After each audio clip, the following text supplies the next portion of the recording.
a hot cuppa and relax. It's Afternoon Karak with Aisha Al-Mazmi and Mikhail Atiyah on Pulse 95. It's the middle of the week, so we're only halfway down, guys. Stay strong, stay diligent. We are gonna get to that weekend. Don't worry, we're gonna get there. Welcome to the Afternoon Karak. This is Aisha Al-Mazmi, one half of the dream team.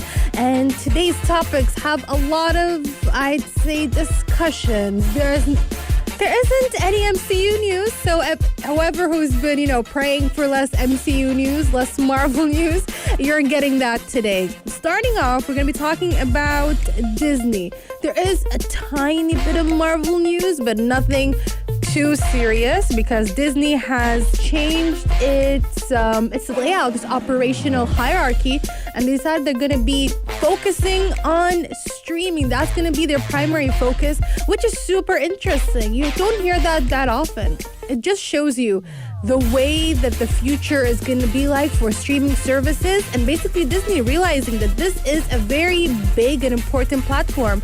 We're also going to be talking about a potential rumor, a potential Sherlock Holmes movie. However, it's not going to be for me. It's not going to be for you. It's going to be for kids. We're going to be talking about that later on in the hour, as well as some future talk sort of news. Hi Umnia Saleh. Hi Hani Balqis, if you're listening.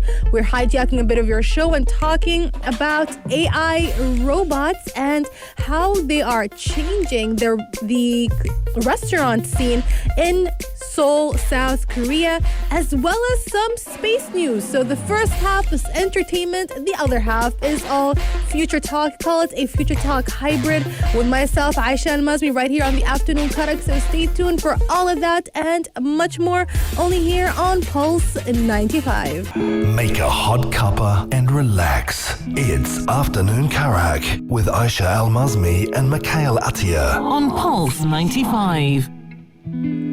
I think it was incredibly smart when Bob Iger of Disney, or whoever who thought of, to start off a streaming service, was, they were basically realizing the importance of streaming services, and they had what they'd call foresight. And then because they're fully aware of the capabilities of such service, of such platform, especially since a long time ago, everybody knows that Disney was well known for their VHS. All kids growing up in the 90s, 80s, all through the 2000s, everybody was getting VHS cassettes, or they were getting DVDs. I mean, me and myself, I grew up on my mom going or dropping me off while she's filling the car with petrol. She'd go up to the little mart in the petrol station, and then she'd tell me to just pick out whatever cassette I wanted, or she'd come back home and she's like, hey, I got you a new movie from Disney. So that's just the thing that kept Disney going, regardless of the cinemas, regardless of the theme parks and whatnot. It generated a very, steady stream of profit. So this is where they were like, okay, we're not going to have that anymore because nobody has VHS cassettes. Nobody cares about them. They're very outdated. Same goes for DVD. And a video on demand is kind of like in the middle, where some people are used to it and like using it, whereas a lot of people think it's a waste of time. Why would I want to rent out a movie? That just seems incredibly outdated to some people. And some people, especially in the Middle East, may not be very aware of that concept. I mean, it took me a while for me to understand what video on demand is, what is going on in that area. So I think them realizing that, hey, I think we need to go towards streaming services, because they noticed that a lot of their movies on Netflix were, they're generating a lot of money for Netflix itself. So why would they go and have some sort of agreement with Netflix when they would rather have their own platform to stream their own movies and upcoming TV shows? So that was incredibly smart of them when they announced it around, it wasn't this time, it was a little bit earlier last year. It was during the time when a lot of TVs and services across the United States were deciding that this is the time to invest in a streaming service. So it might have appeared that that is a bad idea at that time, but not really. It was incredibly smart, like I said. So now, Disney decided to restructure their hierarchy and restructure their goals, where they're going to focus on streaming as a primary objective. I think it might also have to do with the pandemic as well, because again, pandemic just completely reshuffled people's priorities. Some people cannot even afford these luxuries anymore, such as going to the cinema as often, whether it's due to their health or due to their economic and social status. Due to the pandemic, people are losing their jobs. They're reshuffling their salaries. They're reshuffling their priorities as well. Again, financially and even socially. So staying at home became like a norm across the entire world, whether the actual governments are putting them on, lockdown or social distancing, or they themselves social distancing to make sure that they are very safe and protecting their loved ones. So Disney was like, this would be a great idea for them to reshuffle it and make sure that this is their primary goal or their primary target. So what does that mean? That means that there's a good chance that a lot of movies that usually come out in theaters might actually come out, a bit earlier on the streaming service. You know how usually it comes out in the theater, and then a couple of months later, 2 or 3 months later, it comes out on various releases, whether it's Blu-ray or on DVD for people who want it physically, or even online. So instead of having it on video on demand or those services, it might come up earlier on Disney Plus, or even it might go directly to Disney Plus, such as we have Soul that was supposed to come out in a couple of months in the theater. It was supposed to be coming out. Well, it's supposed to have come out a while back, but again, due to the pandemic, it was pushed until Disney decided that no, it's going to come out on Disney Plus exclusively. They might do something like a premium thing like they did with Mulan, where they have it streaming in conjunction with the theatrical release. So there are so many ideas for them and so many ways that they can adapt to it. And honestly, in my opinion, no matter what they do in terms of working on the streaming service, I think it's a win-win situation, even though at this moment, in comparison to Netflix, they're not doing as well, but that's a given because you have to take into consideration that Netflix is available in many territories, if not all territories of the world. However, Disney Plus has only been slowly, being available across the entire world. The UAE and the Middle East and North Africa still doesn't have full access to Disney Plus's library, let alone Disney Plus itself. We have it through OSN and OSN streaming. So it's a given that their numbers are still very, very low. And again, they do not offer as much as Netflix yet. You'd say, Aisha, Disney has years and decades worth of content, which is true, but they haven't made all of it available at the same time. They're slowly adding things.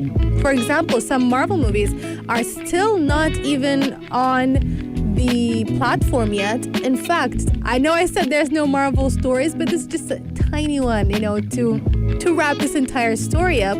They've actually been naming the Marvel movies that are not part of the MCU as Marvel Legacy movies. So they're just trying to find different ways to market it, different ways to make this entire thing a viable long-term option. They're not talking about the next 5 years. They're talking about 10, 20 years, even though we don't really know what is the future of streaming, because I don't think anybody saw streaming services such as Netflix just changing or reshuffling the entire streaming services, or even just entertainment platforms completely, or the entertainment environment completely like that. So they're thinking ahead and they're thinking about profit, and it's working out so far. I think it's, slow and steady, and they're gonna be up there with Netflix, especially since they're trying to innovate and renovate, because Disney, they're quite smart in what they do, although they're problematic at a lot of times, but they're quite smart. I'm gonna be taking a short break, and coming up next, more interesting stories, more cool things. We're gonna be talking about Sherlock. We're gonna moving on to the next streaming service, that is Netflix, and not Enola Holmes and not BBC Sherlock, not any Sherlock. This is a new Sherlock that could be in the works, that is for kids. So stay tuned for that and much more right here on the Afternoon Karak. Speculation, gossip, or hoax. Holmes. Rumor has it. Okay, so last week I said that no matter how many times they adapt Sherlock Holmes, I will watch it. But perhaps I'm changing my mind. Maybe this is me being selfish because this is a Sherlock Holmes adaptation that is not catered towards me. So I'm like, that's not for me. I don't want it anymore.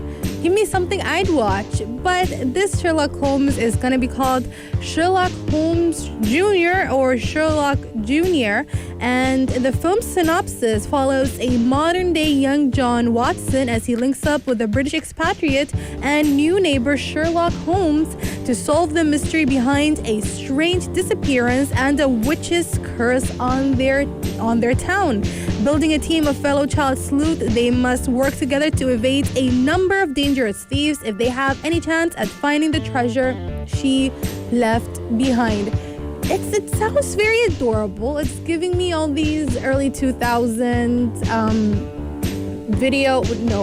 direct-to-video movies. If you guys remember them, Disney had a lot of these, and even Cartoon Network, all these big networks had those movies that would just go directly to TV, and they were iconic in themselves. They basically shaped a lot of our childhoods, and I feel like maybe perhaps a lot of these kids in these generations, they were talking about the upcoming generation. I have no idea what they're called. I know that we're Generation Y, which are millennials, and Generation Z is all these kids right now, but all the kids after these, I don't think they have coined a name for the generation yet. But for those kids, I believe that they also need something like those as well. They should be also on streaming services because, just like I said earlier, the streaming services right now are what would be considered our VHS cassettes and our DVDs. So this is only appropriate that they have various things catered to them. Yes, I know that Netflix has a lot of TV shows and movies for kids, but I feel like some of them are a bit lacking. A lot of them are either not marketed properly.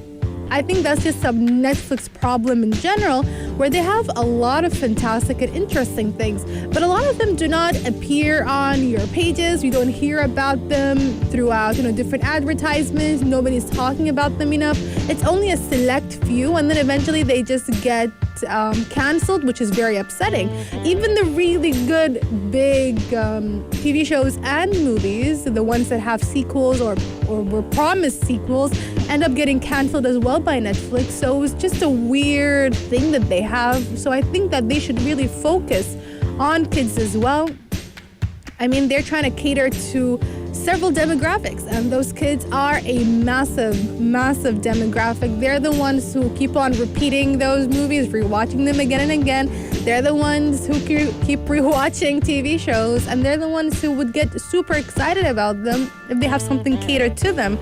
And now, again, this is only a rumor. We're not sure if this is actually happening. This is all, reportedly happening in Netflix. At the beginning, I was like, I don't want it. But then it's like, just give some kids something. Let them get a taste of Sherlock Holmes. Maybe that they'd be interested in reading it when they grow up a little bit, or maybe they can find some kid versions of the detective's adventures.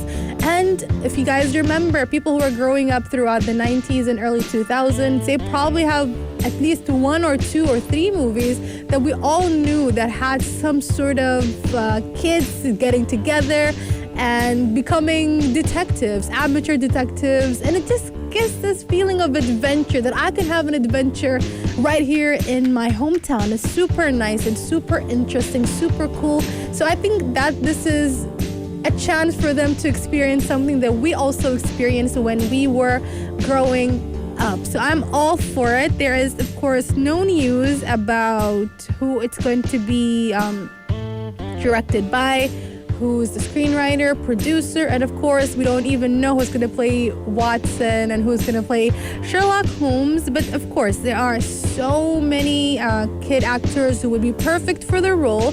And just like how Enola Holmes also introduced us to some new characters and some new actors as well, and even Emily in Paris. I wish I could talk about Emily in Paris right now, but I'm going to be talking about back to Sherlock Holmes. Let's dial it back there. And yeah, they could pick a lot of new faces, and that would be, again, that would give them a new face for the kids to grow up with. And also, although I love the children actors and actresses on Netflix, but I think it's time for new faces. And also, a lot of them are growing up and they're not suited for the role at all. What do you guys think? Well, is this a good idea? Again, at the beginning, I was like, I don't want it. But now I'm like, yes. Give the kids some Sherlock Holmes. They're going to enjoy it so much. Text me 4215 Etisalat or do and join in the conversation. I'm going to be taking a small break. And coming up next, we're going to be talking about space, some AI, some robots taking over, some future topics right here on the Afternoon Karak. Not in the news? Not in the news. Weirdness that happened Today. True story. If you are tuning in through your radios or on the Sharjah Broadcasting Authority application or the Pulse 95 radio website, I'm here to tell you that if you want to see my face, you can just log in onto YouTube and check out Pulse 95 radio. We are streaming live right now. Or if you want to join in the conversation, text me 4215 Bitisalat or do and tell me about what do you think about robots. I mean, I know they're super cool. There are people who are scared of them one day taking over the world. It is a legitimate fear. That's why you should be nice to our future robot overlords. You know, just be nice to them. Do not hit your, you know how you have your stereo in your car that is, I would say that one day might actually get angry at you. Who knows? You know, again, they might become sentient in the future and they'd remember that one day when you yelled at your car's radio, you yelled at your phone, you yelled at your laptop, and they'd remember that because obviously computers have better memories than ours, and then they would hold a grudge against you. And to maybe all your kin, maybe all your kids, your grandchildren, if you do not live to see the robots taking over the entire world, maybe in the future they'd remember that your great-great-grandparent was very mean to me when I was a phone. So I'm going to be getting you and I will be, set out to avenge myself. So take care of yourself and be careful around robots. Just be nice to robots. They're nice as well. Especially since they are now doing all kinds of work such as delivering food and also taking orders at a restaurant in Seoul, South Korea. The name of the robot is Aglio Kim. That's a cute name. I'm not sure what Aglio means or it stands for, but it's still a very cool name. Aglio is, like I said, incredibly cool. And what it's doing basically is it's trying to minimize any sort of human contact due to the COVID-19 pandemic. So it is a solution to a new problem that a lot of us did not think we'd be having in this new decade.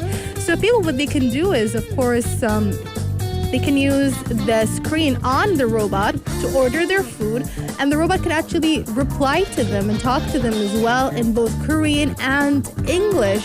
And it can carry all your food. It can actually serve up to 4 tables at once and carry up to 30 kilograms of food at once. And that is a pretty good feat. That is again, a lot of humans cannot carry 30 kilograms at once. Granted, you're thinking, why would I need to carry 30 kilograms at once while I'm serving people food? But you don't know. You might have one of those weekend night rushes and you need to carry so many things at the same time. And those would be the times where that would be super helpful. And this might even beg the question, the ongoing question people have been asking for a very long time, and I'm pretty sure Future Talk I've already spoken about it so many times, and that is, will robots be taking our jobs? Because obviously humans have been working as waiters and waitresses and all these service jobs, whether it's in retail or in the restaurant or in cafes. So that is just how it's always been. But if you think about factories, for example, that was one of the first times where basically a robot or a machine took over a human's job, because it is a lot more efficient to have like I said, like a machine rather than a human. So instead of having 1 or 1 to 5, 6, 7, 8, 9, 10 humans slowly putting on caps, slowly bottling things, you can have a machine doing 100, 200, 500 bottles per minute. So it's much faster when it came to manufacturing. So it just begs the question, will they also be taking over service jobs? Because those are also simple AI jobs, especially since we are not that far into the artificial intelligence sector. We're still working on things within those regards. So for now, that could easily be adapted into various services, especially like simple tasks. And honestly, lately I've been realizing that that might not be a bad idea. In fact, maybe the fact that having those jobs be taken by AI or robots gives some people a chance maybe to further pursue other things. I understand that there are a lot of socio-economic factors that play into this, where some people take these jobs because they're the only ones they can take as well. But also, it could also maybe even minimize some big corporations where they do not take advantage of these people, especially since in a lot of countries, such as in the United States, there's a lot of talk about the minimum wage. So this means that instead of worrying about the minimum wage being so low, they can raise it for other jobs, give those people better chances, better access to education, better access to training, so they can, dive into other sectors. It's just a lot of ideas bouncing off that could work out. So who knows, maybe, just maybe, having robots as taking over in the service jobs might not be too bad. This is, again, a long conversation. This is just a little bit of opinions here and there. Feel free to have a chat with me and change my mind, maybe add to it. Tell me if I'm wrong, tell me if I'm correct. Text me 4215 Etisalat or do. I'm going to be taking a break, and coming up next, I'll be talking about the moon. Not this moon, but a potential new moon right here in our solar system, right around Earth. So stay tuned for that. Make a hot cuppa and relax. It's Afternoon Karak with Aisha Al-Mazmi and Mikhail Atiyah on Pulse 95. How many people have been upset that Earth only has one moon? I certainly am. I am incredibly upset. Why don't we have more moons? That would be super cool. I mean, I feel like Earth, just got unlucky. Why do we only have one moon? And one of the interesting things about moons is that more often, or usually, moons are actually part of the planet itself. For example, our moon, our very special moon, has actually been part of Earth. It's just that it got caught up in Earth's gravity, so it ends up going around Earth, hence it being our moon. Here are some fun facts, some science facts. I don't know if Ummiya Saleh or Hani Balqis knew about it, but here is some future talk on the Afternoon Karak.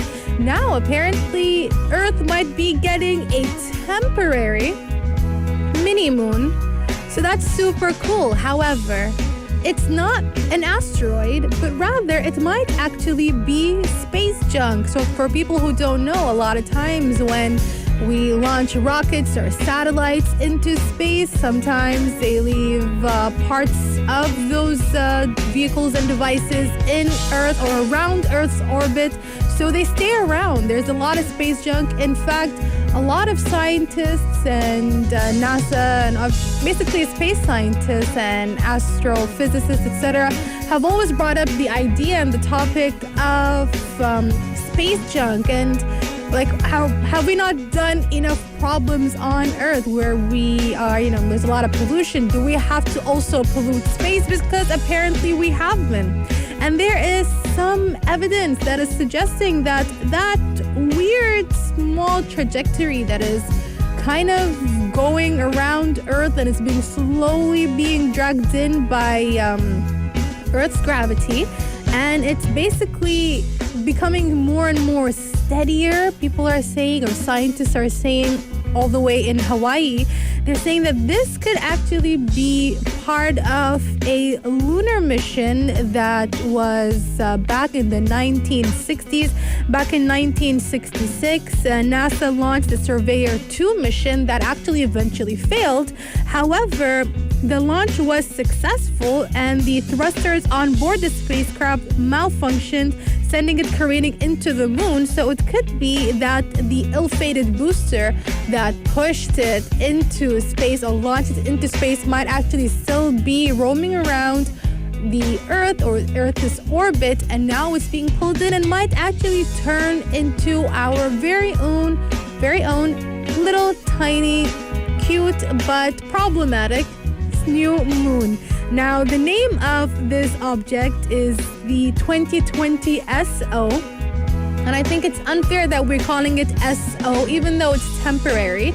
I mean, it's already upsetting that our moon is just called the moon. I mean, it's a bit sort of self-centered, but that's us humans. We're self-centered. But, would have been nice if our moon had a name, but then it never had a contender. There is no other moon. So maybe we should find a new name for our moon and a new name for this mini moon. Maybe something along with Greek mythology or Roman mythology, just like the rest of the planets and the rest of the planet's moons in our solar system.